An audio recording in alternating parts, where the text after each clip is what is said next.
Okay, well, welcome, Polly Hamp. I'm excited to have you here for a lot of reasons because I just love you and I love your amazing husband and learned so much from both of you through the years. I listen to your Think Differently. They're like podcasts, but they're kind of like teachings when I'm at the gym all the time. So I hear your voices in my ears all the time, listening to those recordings. They're great. But I'm really excited to have you on because you represent so much that's important to talk about. And in my world, you know, I interview people, you know, about health and wellness and trauma and the brain and the gut and hormones and all these things. And a lot of it has to do with just how we are approaching life with our mind, what has happened to us in our life, and how that impacts just our health in general.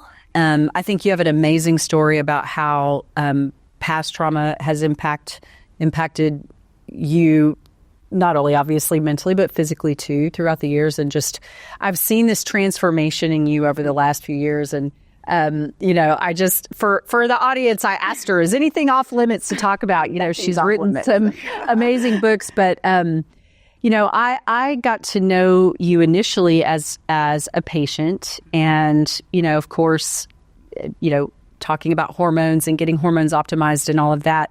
But you were really frustrated and really struggling with, I just can't get this weight off. I just can't get this weight off. And it is something I hear from women every day. I mean, every day. And it's really kind of across the age spectrum. And you know, there's so much I'm excited to talk to you about. But you have literally just made a transformation over the last year that has, I mean, you were already a stunning woman, but you just look like you have stepped into your superpower. And I'm so excited to get there. But there was a lot that has happened in your life to get you here. And I feel like there's so much opportunity to talk about purpose and how God takes us through, you know, these journeys to get us to our purpose, even when we're going the wrong way. But I feel like you've really stepped into it.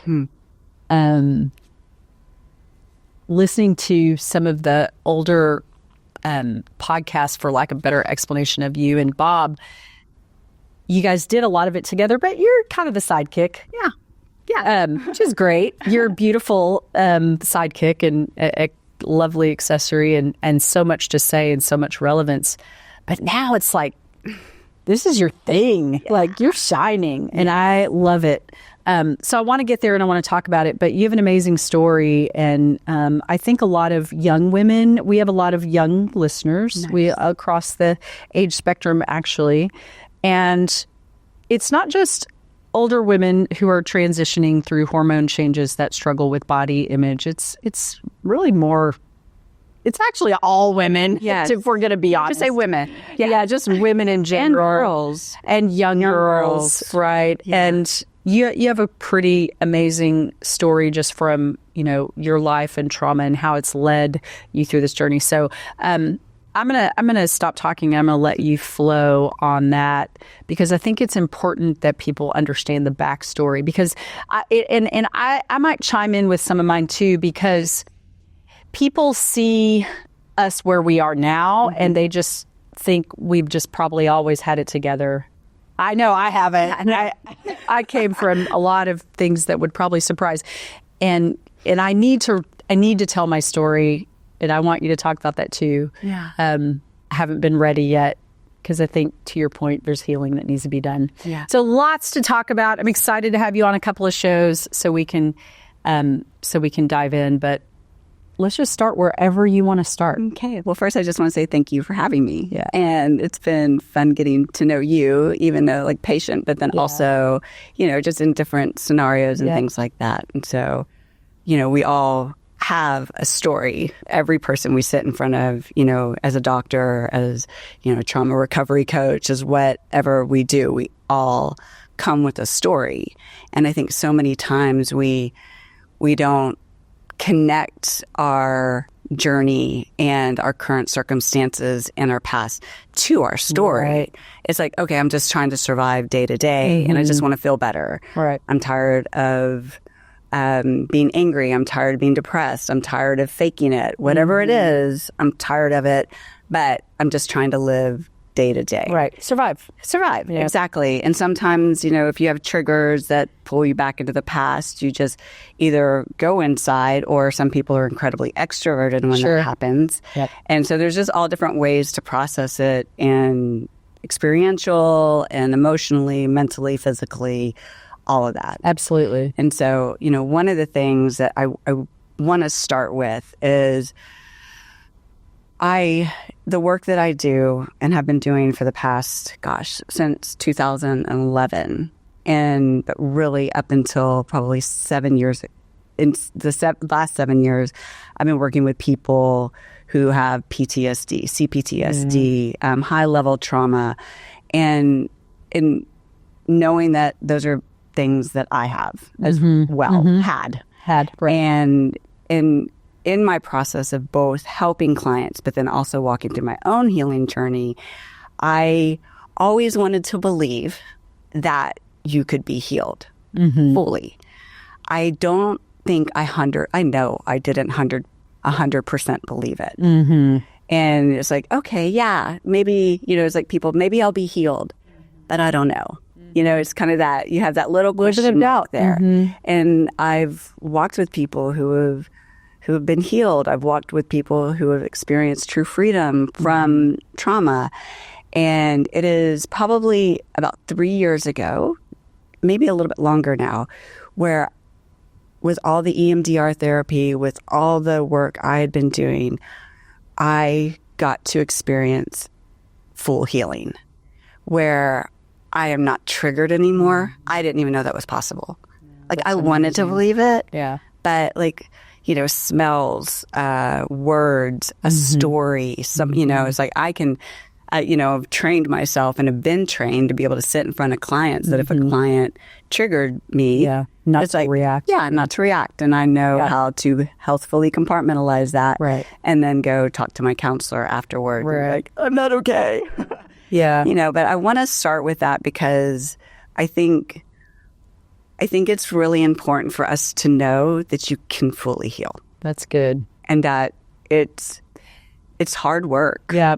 And we talked a little bit before we started about trauma, and I've had other, Dr. Laval on the show, and we've talked about trauma and how it affects the brain long term and the gut and physically, all of those things. And he is also very much in tune to healing emotionally and spiritually. It all works together. But we were talking earlier on the break, and I think I used to think this too, is that trauma is whatever the person perceives that it is. Yes. And sometimes trauma is huge, like you experienced and talk about in your book with rape and just terrible trauma. And then sometimes trauma is in the form of a betrayal, even a simple betrayal, betrayal by a parent. Or, it could be something that wasn't even intentional, but it's still traumatic and it still impacts. And if it continues to happen, those little traumas, it's like 1,000 tiny paper cuts, right? Mm-hmm. And so I think that's one of the first things to kind of talk about is what is trauma. And I think we've all experienced trauma. Absolutely. Everybody. You can't be human without experience. You can't be human. And so it's how it gets labeled, how it gets discussed, because, it's such a it's such a popular word right now.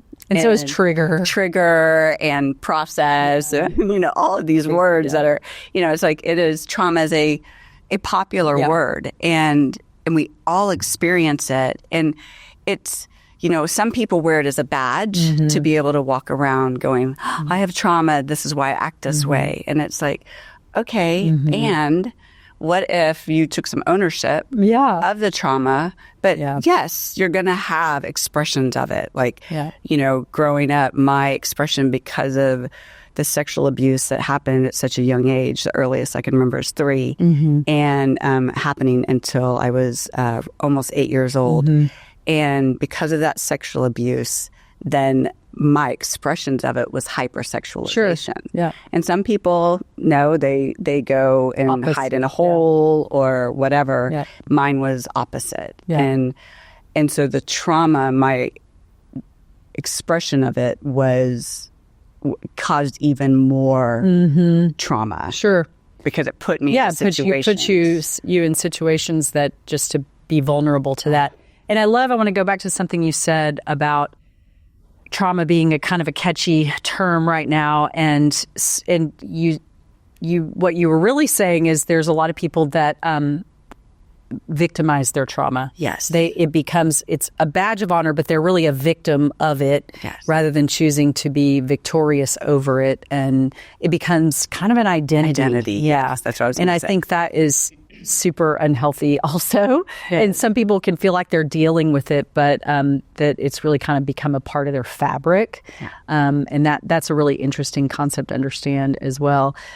But moving into, you started talking about that trauma and how it impacted you, and you're exactly right. Some people, the way they express their trauma causes other issues, like a young lady I know that has experienced trauma, and her expression of it was to starve herself, right? Yeah.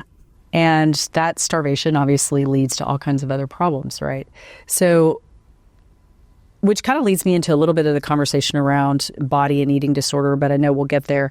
But continue on with your conversation around just recognizing that it exists. Yeah. And that if, there could be something that is that you're expressing as a traumatic experience, you don't even realize it's happening. Right. And I want to be careful, because saying that people who create trauma as their identity, they're not wrong either. Yes. And I want to make sure it's like There's no shame conversation around that. Exactly. Yeah. It is being a it being a popular term and all that kind of stuff. And we can grow it because when you're traumatized, you want to be validated so badly that you will do anything. And pretty much your brain really tries to fill in the blanks. And it's like, okay, if I get validation when I share my story, I get sympathy, I get cared for. And then it's like,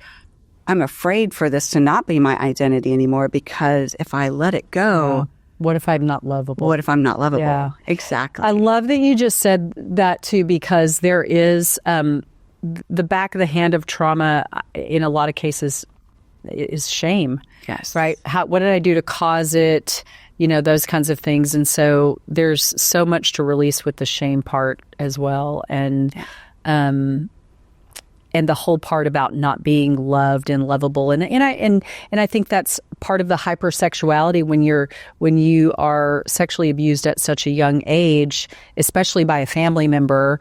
That's the first expression you learn about love. Yes. And what love looks like. So now that becomes how I get love. Yeah, you think that's love. Right. Because if I'm raised in a family that believes purple is yellow, I'm going to think purple is yellow. Right. Because that's what I'm taught. Right. And so if I'm taught that being sexually abused and that's love, that's how I can get that person to love me. So I'm going to take that out into the world and replicate it. Sure. And so that's what I did. In a very young age, I was hyper sexually active, using drugs, sneaking out. I had, at age 14, one of the many, but raped and got pregnant from that rape. And so at 14, had an abortion.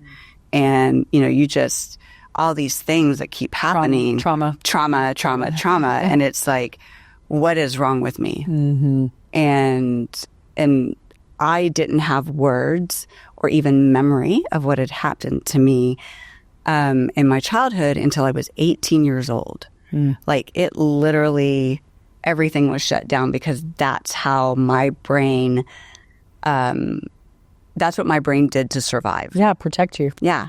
And even though all of the expressions, when you look at my history, it's like, now people know that those are expressions of sexual abuse or some type of abuse. Right. And so now that information is there. Back in the 70s, that 70s, right? Yeah, okay, that was not there. That information wasn't there yet. And so, navigating that and going through school and trying to figure out like what's my place, but hating myself. Right. I hated everything about me.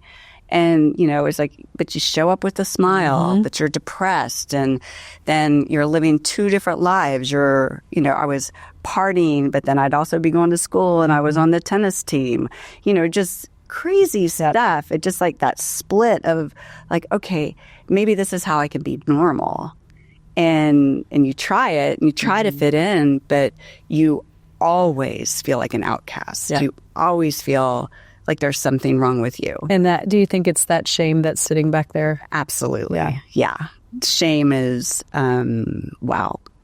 Shame is incredibly powerful. Yep. And then you add guilt to it. Yeah. And then hatred and all of those things, which I think are also expressions of shame that are designed to keep you stuck. And then you just live in this victim mindset of going, I am so beyond broken. What's the purpose? Right.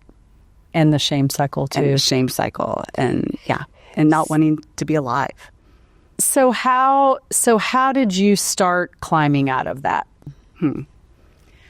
I know you tell the story in your book, Cherished, and I would recommend everybody read this book if this conversation resonates with you. It's pretty powerful. Thank you. So how did I get out of it? How did I climb out? So... Well, I'm sorry. I just want to say one thing too. And you had a couple of times where you thought you had climbed out, but you really climbed in another mess. Right. Yeah. Yeah. And so it's like, I think climbing out for all of us, it's all a process. And that word that I said, that's a really popular word. Is the process and trauma, I just want to kind of clarify that too, because we did kind of talk about it, that it's a trendy, catchy, but I want to soften that because it's really, I think there's a lot more awareness coming around that it's really a thing. Yes. I think mental health issues have not been respected and really talked about because there's shame around that.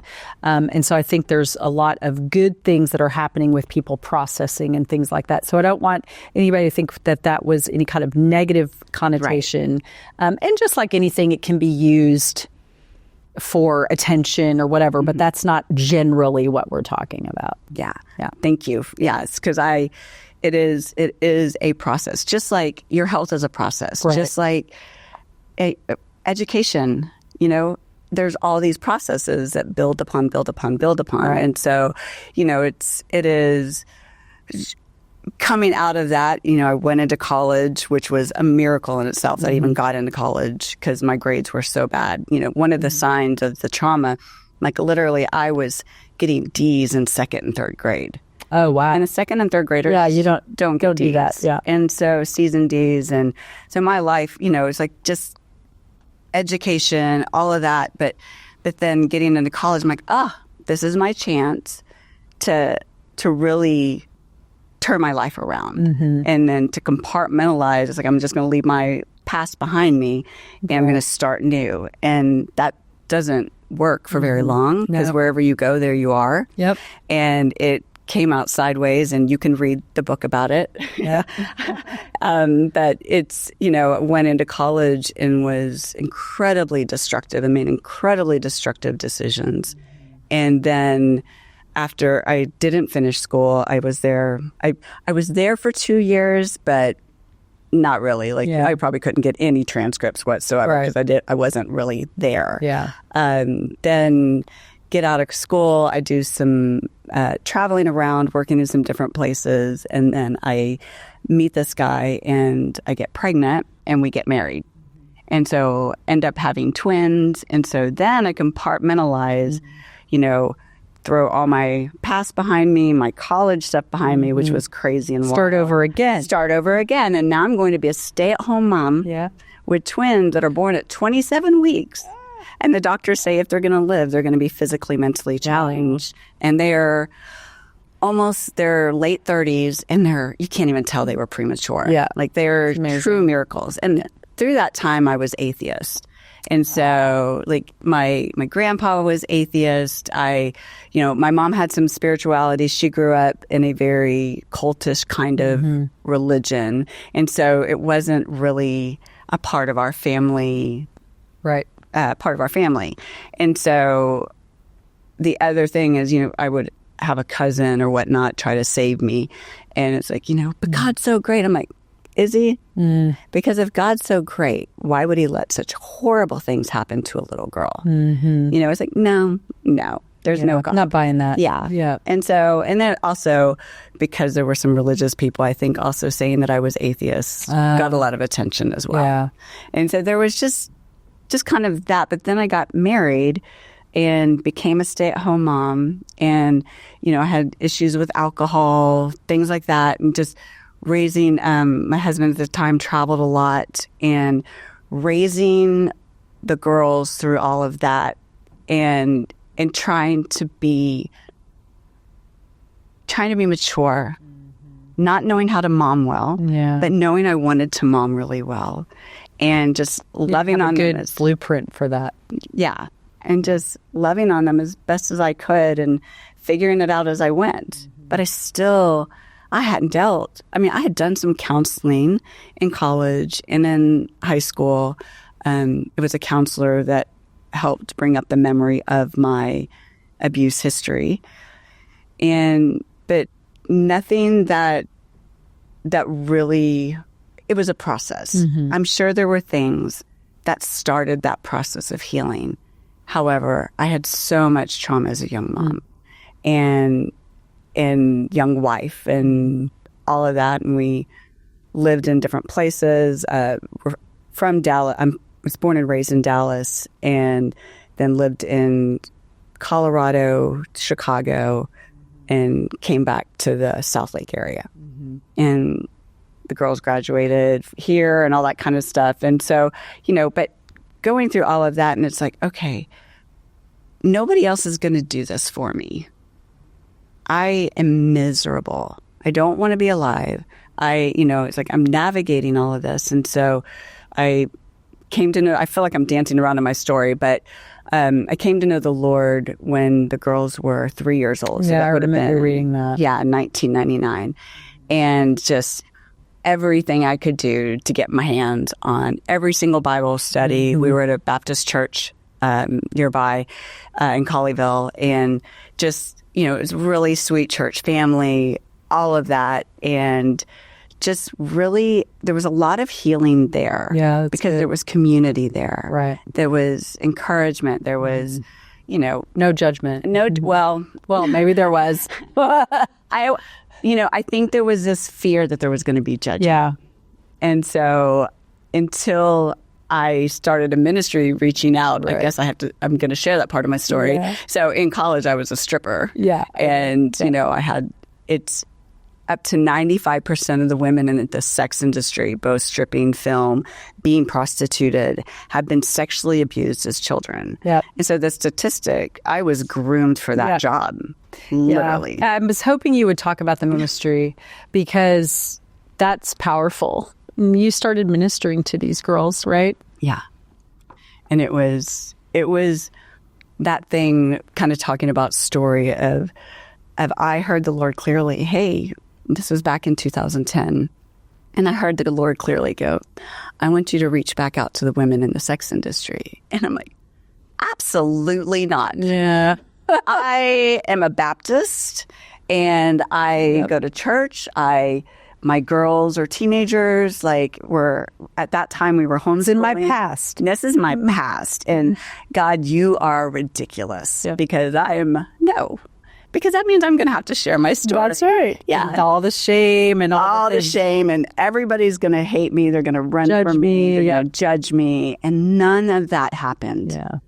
None of that. Oh, you trusted. That's amazing. Well, there was some arguing. Yeah. Yeah, there was a little bit of tension there. And when I said yes, it was like God was very clear. He's like, I got you. Yeah. And he did. I got you. And there was no shame. And so the ministry I had started, we reached out to every single strip club in the Dallas-Fort Worth area. And at that time, there were about 42 of them. What year was this? This was 2011 when... Okay. So 2010, when I said yes to the Lord, the first outreaches were that November and December. Wow. And we always went out on Christmas night to all the open clubs that were in the area. But we would take gifts and just love on the women and invite them to a dinner and support group if they wanted to come. And you could currently be in the sex industry, any part of the industry.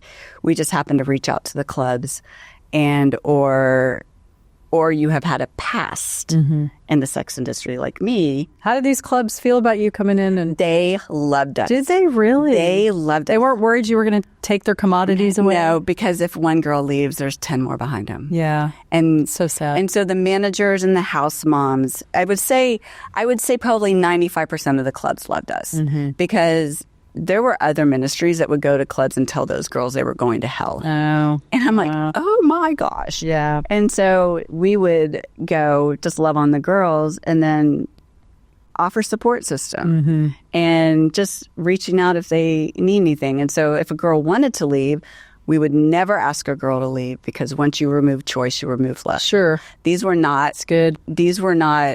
rescue situations. Right. Was, there's trafficking happening there. There's pimps in the clubs. There's a lot more now than there used to be. Lots of being prostituted, things like that.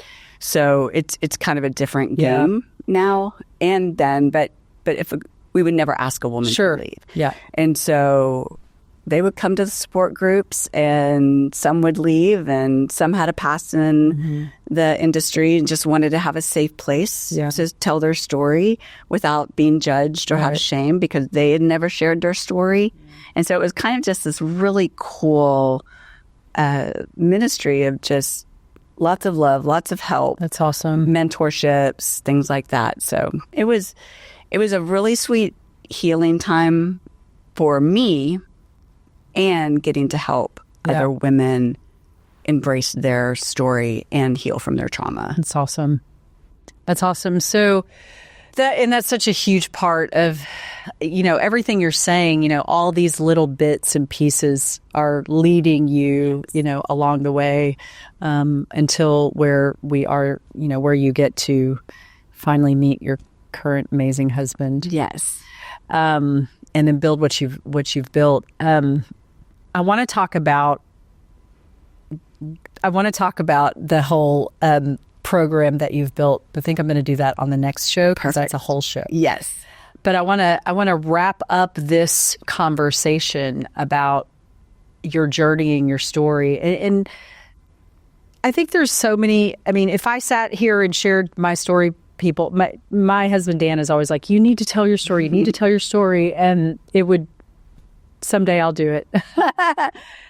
It would blow people away. I mean, it's just by the miraculous grace of God, I think that we're both where we are and doing what we're doing. We're even here. Yeah. But there's also there's a stick-to-itiveness to it, and you get up and you just get up every day and you just do it. You get up every day and you just do it. And I always had kids, so I'd never had an opportunity to just lay down and just go, never mind, I don't want to do this anymore. You always have. And I really believe, especially my oldest daughter was my saving grace because without that mouth to feed as a young single mom, I don't know what direction I would have gone. So that's, I always, she is a gift. But I want to wrap up the conversation with, some people may think, oh, I haven't had trauma or I don't really have a story on that. But I want you to just talk about that fallacy because everybody has a story and that story typically leads us to our purpose. Yeah. And I just want to know your thoughts on that and just giving people some food for thought around that conversation. Yeah. I love that question. Yeah. Let's see here. Again, we've said it from the beginning of us talking. It's everybody has a story. Mm-hmm. And I think so many people who, might listen to my story or someday when you tell your story might listen to it and go, oh, my story is not anything like that. Nothing like that. Yeah, I grew up, my family is still together. They're quite lovely, and it's like, yes, and you still have a story because that is a story. Sure. that speaks to so many people who it's like, there's no shame in having a great story. Yeah. Like, please embrace It doesn't that. have to be dramatic. That's right. And so it is, but it's that place of really embracing you. And I think, especially in the Christian world, so many times we're taught you have to be humble, don't think about yourself, only think about the Lord and other people and all that. And it's like, however, if you're disconnected from self, this is neurological. If you're disconnected from self, it's impossible, not impossible, because God's always connecting. But if you're disconnected from yourself and your story and who you are, it is very difficult to connect to anybody else, but also God. Yeah. Now, God's always connected, right? But it is, are we doing it out of religiosity? Are we doing it out of shame? Are we doing it out of things we have to do? And so when we embrace our stories, whether we share it or not, but own it and be responsible for it, and take time to look at your story and go, are there places that I've wondered, it's like, why do I respond that way? Why do I bite somebody's head off when everything's fine? All of a sudden, I like lose my mind. You know, it's like, or why do I shut down? Or why do I people please? Usually, that's because there's some trauma, and I'm going to quote it because it's like, even though, like you said, a betrayal, a third grade teacher told you you're an idiot and you're never going to make it, but that's in your storehouse, and it's spoken to your identity. It's spoken to you as a person. And so I think it's so important to kind of step back and become the observer, look in at yourself and go, is there something that I've had a question mark on, but I've just kept going because I've had to, and not really taken the time. Sometimes it's easier just to keep going than Absolutely. to sit back and examine something under the microscope. Because if I stop, does that mean everything's going to come crashing down? Exactly. Eventually, one way or the other. It will. Because physically, bodies, like, exactly. And that is why, when we sit down and are doing a full assessment, we have patients that come in and just do hormones and those kinds of things, which is great. But then there's some patients that are like, all right, I've got these gut issues. I've got rashes. I've got this. I've random physical things. Well, I even went through this with you. Yes, autoimmunity. Autoimmunity. Yeah. Peel it back to, let's go all the way back to childhood. Yeah. What that story is manifesting in you physically. And that's what I want to pick up on next time, because your story, although now very happy ending, amazing marriage, incredible relationship, what you have, what Bob had already done, but now you guys together are doing, and that's going to be a big topic is this our purpose as couples. We have purpose as individuals, but we have purpose as couples too. It's a really important topic. But all of that stuff back there, even though it's all great now, you still had to wrestle with a lot of things to physically become well. Yeah. And that has really just happened over the last 3 years. So let's pick that up on the next conversation. Perfect. Thanks for being here.